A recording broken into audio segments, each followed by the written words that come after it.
Narraciones Inenarrables presenta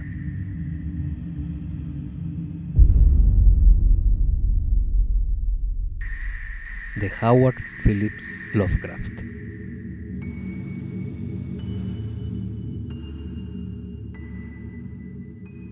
La transición de Juan Romero.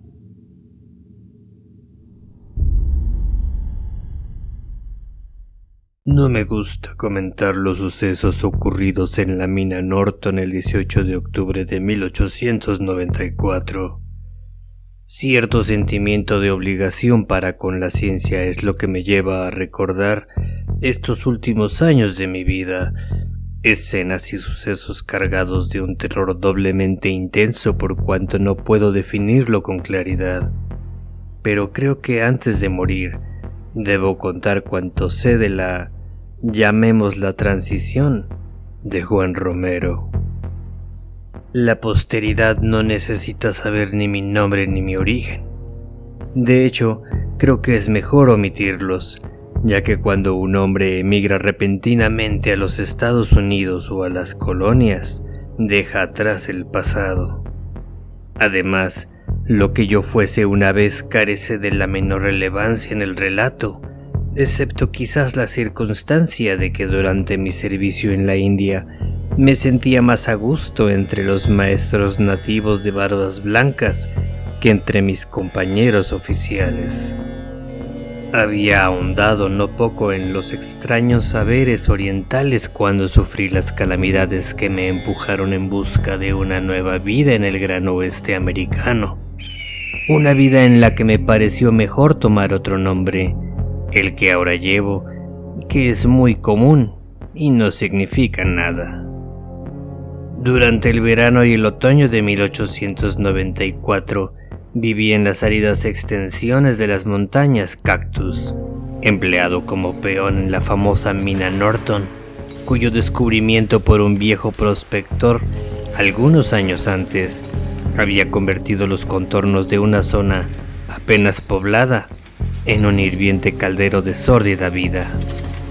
Una caverna de oro bajo un lago de montaña había enriquecido a su venerable descubridor más allá de los sueños más disparatados, y ahora era el escenario de masivas operaciones de apertura de túneles por parte de la corporación que había terminado comprándola. Se habían descubierto más grutas y la producción de amarillo metal resultaba asombrosamente grande, por lo que un poderoso y heterogéneo ejército de mineros se afanaba día y noche en las numerosas galerías y oquedades pétreas. El superintendente, un tal señor Arthur, disertaba a menudo sobre la singularidad de las formaciones geológicas locales, especulando sobre la posible extensión de la red de cuevas y estimando el futuro de la titánica empresa minera. Consideraba que aquellas cavidades auríferas eran el resultado de la acción del agua y creía que pronto se franquearía la última de ellas. Al poco de llegar yo y ser contratado, Juan Romero vino a la mina Norton, uno más de la inagotable caterva de mexicanos sucios que llegaban del país vecino. Llamó desde un principio la atención por sus facciones, que, aunque claramente del tipo piel roja, resultaban, sin embargo, destacables por su color claro y sus rasgos refinados, completamente diferentes de los vulgares grazers o piutes de la localidad. Es curioso que, aun diferenciándose de forma tan asombrosa de los indios hispanizados o los puros, Romero no daba impresión de poseer traza de sangre caucasiana. No era el conquistador castellano ni el pionero americano, sino el antiguo y noble azteca el que venía a la imaginación cuando el silencioso peón se levantaba al clarear, contemplando fascinado cómo el sol se alzaba sobre las colinas orientales y tender al tiempo sus brazos al orbe, como ejecutando algún rito cuya naturaleza ni él mismo llegaba a comprender. Pero, aparte de su rostro, Romero no daba ni un atisbo de nobleza. Sucio e ignorante, su lugar estaba junto a los otros cetrinos mexicanos, siendo procedente, según me contaron más tarde, de los más bajos estratos sociales de los contornos. Fue encontrado de niño en una tosca choza montañesa, el único superviviente de una epidemia que había diezmado la zona. Cerca de la choza, al pie de una fisura en la roca, bastante insólita, se hallaban dos esqueletos recién descarnados por los buitres, presumiblemente los restos de sus progenitores. Nadie recordaba sus identidades y pronto casi todos los olvidaron. Además, el derrumbamiento de la cabaña de adobe y el cierre de la fisura rocosa como consecuencia de una posterior avalancha habían ayudado a difuminar aún más todo aquello en el recuerdo. Criado por el cuatrero mexicano que le prestara su apellido, Juan se diferenciaba poco de sus iguales. El aprecio que Romero me mostraba tenía sin duda su origen en el extraño y antiguo anillo hindú que yo acostumbraba a lucir cuando no estaba trabajando. Prefiero no comentar ni su naturaleza, ni cómo había llegado a mis manos. Era mi última ligazón con un capítulo de mi vida ya cerrado para siempre, y lo tenía en gran estima. Pronto descubrí que aquel mexicano de extraño aspecto estaba también interesado en él, observándolo con una expresión que ahuyentaba cualquier sospecha de mera codicia. Sus antiguos símbolos parecían avivar algún débil recuerdo en su mente, inculta pero despierta, aunque no podía haberlo visto antes. A las pocas semanas de su llegada, Romero era como mi fiel sirviente, a pesar de que yo mismo no era sino un vulgar minero. Nuestra conversación era por fuerza limitada. Él sabía unas pocas palabras de inglés, mientras que yo descubrí que mi español de Oxford a veces difería notablemente de la jeringosa del peón de Nueva España. Los sucesos que estoy a punto de relatar no se vieron precedidos por grandes presagios. Aun cuando Romero me resultaba un personaje interesante, y aunque mi anillo le había afectado de manera tan peculiar, no creo que ninguno de nosotros tuviese atisbos de lo que ocurriría tras la gran explosión. Considerandos de orden geológico habían aconsejado una prolongación hacia abajo de la mina, partiendo de la parte más profunda del área subterránea, y, creyendo el superintendente que no encontraría sino roca sólida, se había colocado una prodigiosa carga de dinamita. Ni Romero ni yo estábamos conectados con tal trabajo, así que la primera noticia que tuvimos de los extraordinarios pormenores nos llegó por intermediación de otros.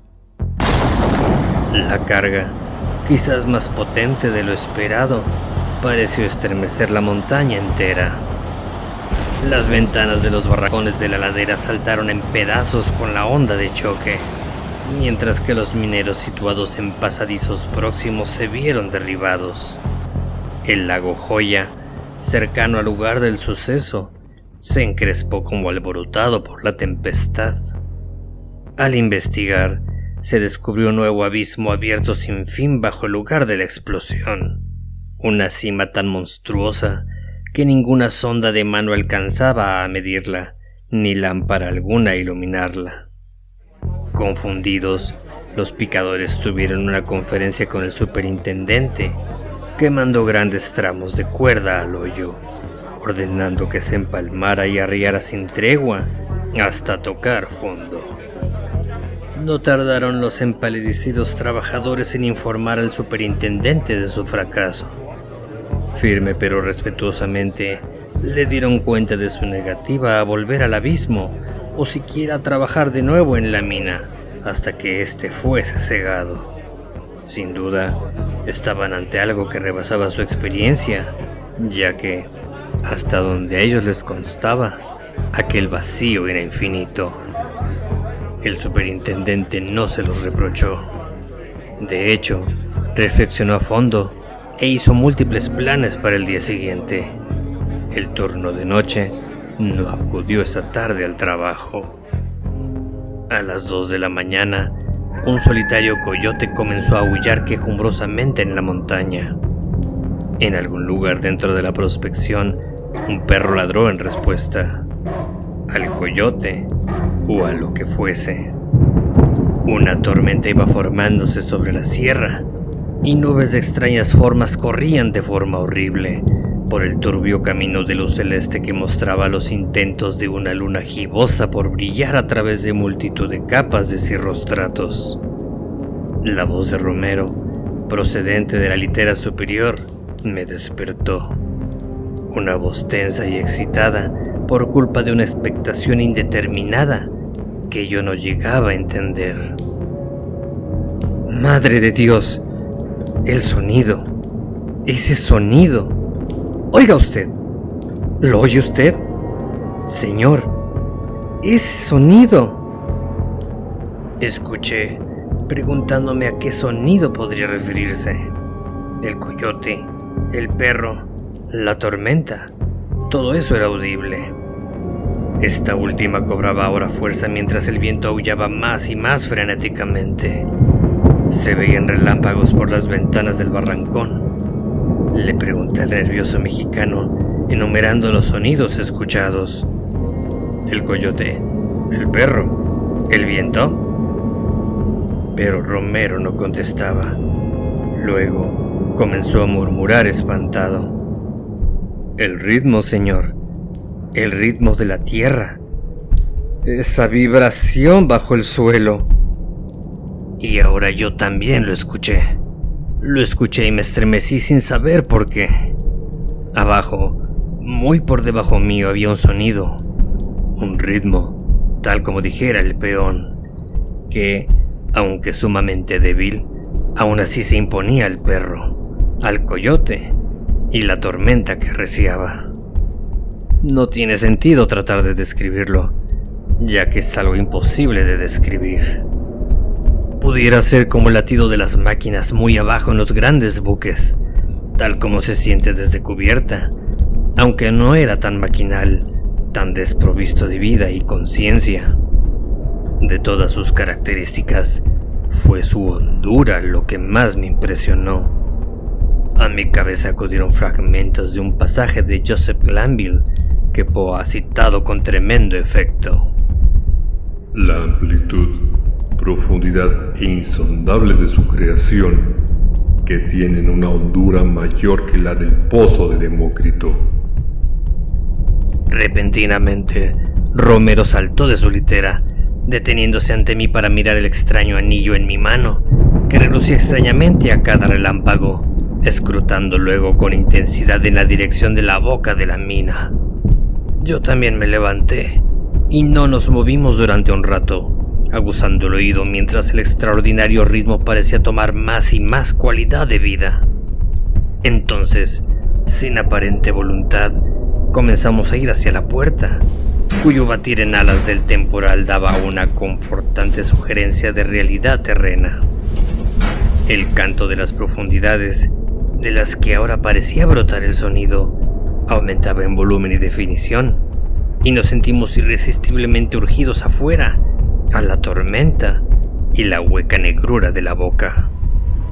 No nos cruzamos con criatura viviente alguna, ya que los hombres del turno de noche habían sido liberados del trabajo, y ahora estaban sin duda en el poblado de Dry Gulch, propalando rumores siniestros en el oído de algún adormilado tabernero.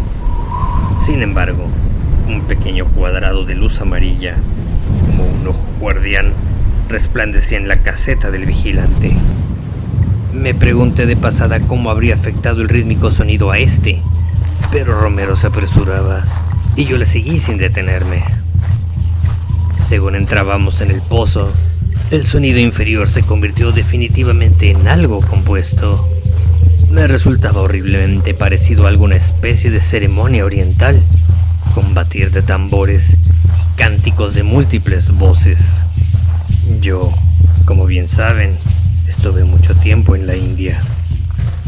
Romero y yo, casi sin vacilar, atravesábamos túneles y bajábamos escalas, encaminados siempre hacia lo que nos atraía, aunque reluctantes y presos de un lastimero e indefenso temor. Una vez creí haberme vuelto loco. Fue cuando, Asombrado al notar que nuestro camino estaba iluminado sin el concurso de lámparas o velas, descubrí que el viejo anillo en mi dedo resplandecía con espectral radiación, derramando un pálido brillo a través del aire húmedo y pesado en el que estábamos sumidos. Sin previo aviso, Romero, tras descolgarse por una de las muchas rústicas escalas, echó a correr dejándome solo. Alguna nota nueva y extraña en aquellos redobles y cánticos, perceptibles solo de forma muy ligera para mí, lo había abocado a ello, y lanzando un grito salvaje, se adentró totalmente a ciegas en las tinieblas de la caverna. Escuché sus gritos repetidos delante mío mientras trastabillaba con torpeza en los sitios nivelados y descendía enloquecido las desvencijadas escalas. Aterrado como me encontraba, aún guardaba el suficiente sentido como para notar que su habla, cuando resultaba articulada, no se parecía en nada que yo conociera. Polisílabos duros pero impresionantes habían suplantado a la acostumbrada mezcla de mal español y peor inglés, y de entre ellos solo el Huitzilopochtli, frecuentemente repetido, me resultaba al menos familiar. Más tarde ubiqué esa palabra entre los trabajos de un gran historiador, y me estremecí al establecer las asociaciones. La culminación de esa noche espantosa fue complejo, aunque algo breve, comenzando al alcanzar la última caverna de periplo. De la oscuridad que tenía inmediatamente delante, brotó un último grito del mexicano, acompañado por un coro de sonidos tan terribles que no podría oírlos de nuevo y sobrevivir. En ese instante pareció como si todos los terrores y las monstruosidades ocultas de la tierra se hubieran vuelto tangibles en un esfuerzo por aplastar a la humanidad. Simultáneamente se apagó la luz de mi anillo y distinguí el resplandor de una nueva luz que procedía de algún espacio inferior, aunque solo se hallaba a unos metros delante. Había llegado al abismo, que ahora resplandecía rojizo, y que, evidentemente, había devorado al infortunado Romero. Avanzando, me asomé al borde de esa cima que ninguna sonda alcanzaba a medir, y que ahora era un pandemonium de llamas que saltaban con pavoroso rugir. Al principio no distinguí sino un turbulento hervidero de luminosidad, pero luego algunas sombras, todas infinitamente lejanas, comenzaron a perfilarse entre la confusión y vi. ¿Era eso Juan Romero? Pero, por Dios, no me atrevo a decir lo que vi. Algún poder celestial, viniendo en mi ayuda, ocultó imágenes y sonidos en una especie de choque, como el que debe escucharse cuando dos universos colisionan en el espacio. Se desató el caos y me fue concedida la paz de la inconsciencia. Apenas sé cómo proseguir, ya que hay involucradas unas condiciones tan singulares, pero debo llegar al final sin intentar discernir qué fue real y qué ilusión. Al despertar, estaba sano y salvo en mi barraca, y el resplandor rojo del alba se divisaba desde la ventana. Algo más allá yacía, sobre una mesa, el cuerpo sin vida de Juan Romero, rodeado por un grupo de hombres entre los que se contaba el médico del campamento. Hablaban de la extraña muerte que había sobrevenido al mexicano durante el sueño. Una muerte al parecer conectada de alguna forma con el terrible rayo que había alcanzado y estremecido a la montaña. No había causa visible de la muerte, y una autopsia no pudo encontrar una razón por la que Romero no pudiera estar vivo.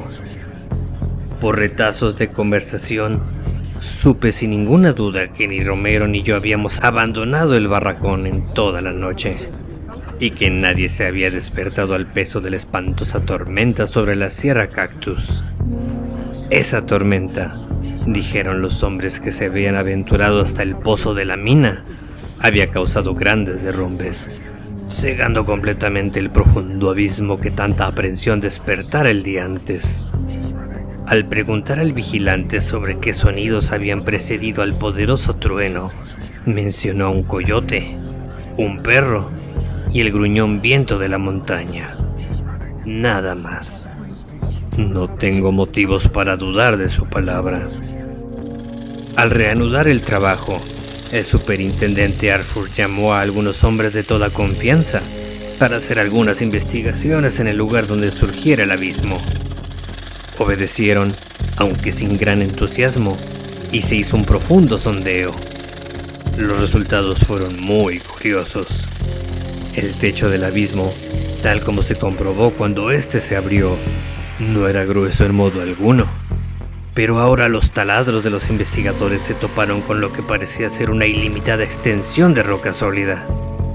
No encontrando nada más, ni siquiera oro, el superintendente abandonó esos tanteos, aunque una mirada de perplejidad asomaba a veces en su expresión cuando se encontraba meditando, sentado a su mesa. Hay otra cosa curiosa. Al poco de despertar la mañana siguiente a la tormenta, descubrí la inexplicable falta del anillo hindú en mi dedo. Lo tenía en gran estima, aunque, sin embargo, experimenté cierta sensación de alivio ante su desaparición. Si uno de mis compañeros me lo robó, anduvo lo bastante listo en librarse del botín, ya que a pesar de los reclamos y de una búsqueda policial, el anillo no volvió a ser visto jamás. De todas formas, dudo que fuera robado por manos mortales, ya que me enseñaron muchas cosas extrañas en la India. Mi opinión sobre todo esto varía de cuando en cuando.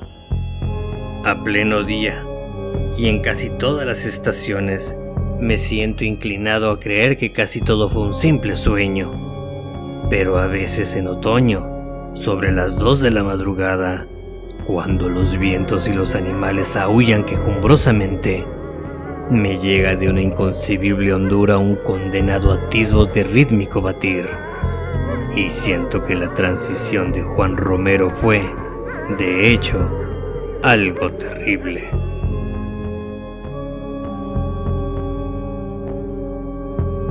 La transición de Juan Romero.